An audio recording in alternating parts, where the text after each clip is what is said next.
Барлықтарыңызға сәлем, арнама қош келдіңіздер. Сіздерге бүгін пайдалы бір видео түсіргім келді. Барлығымыз білеміз, көпшілік хворс, чак-чак деп жатады.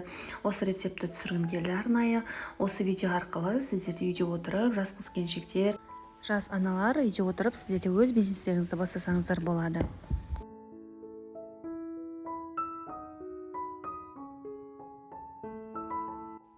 Арнамда бұдан бөлек басқа да пайдалы видео рецептер бар.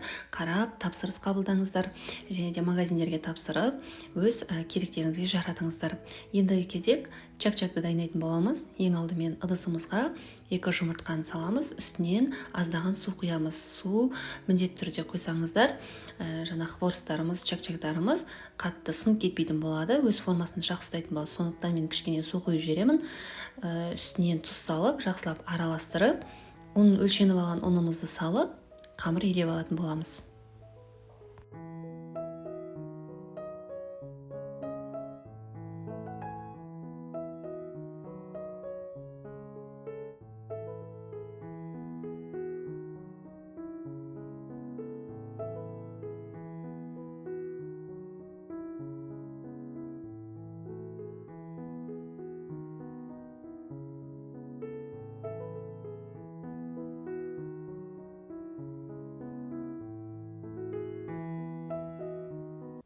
Қамырды жақсылап илеп алғаннан кейін үстіне салафанымызды орап, 10-15 минут тындырып алатын боламыз.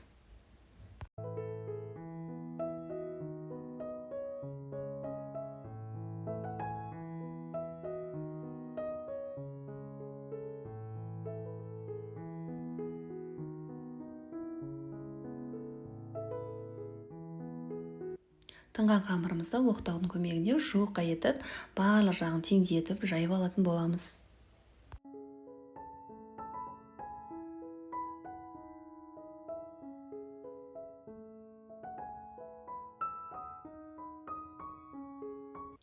Осылай жұқа етіп жайып алғаннан кейін, осындай форманың көмегімен кесіп шығатын боламыз.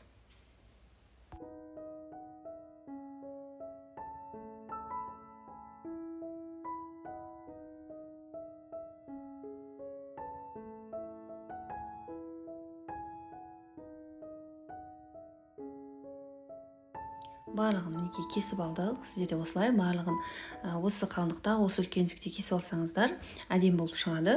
Қызып тұрған табамызға аз-аздан барлығын қуырып аласыздар.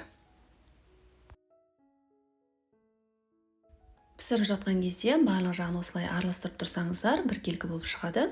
Және де мен осылай кішкене қызартып пісіргенді жақсы көремін.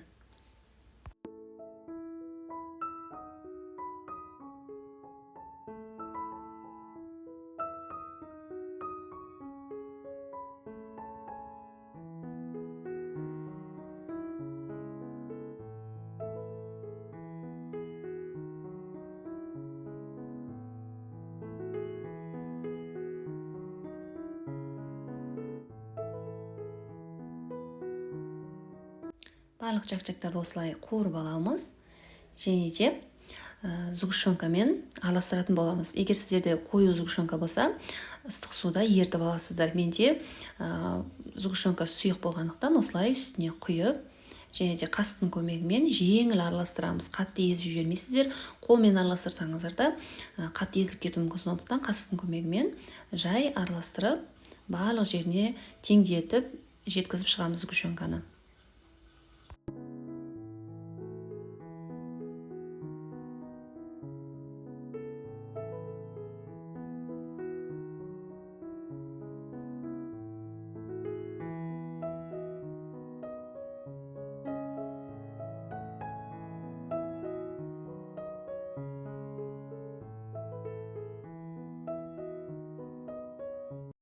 Барлығын осылай дайындап алғанымыздан кейін осындай формаларға салып шығатын боламыз. Бұл формаларды сіздер кез келген кондитерлік магазиндерде, базарда барып сұрасаңыздар, таба аласыздар. Қазір тіпті магазиндерде де сатады.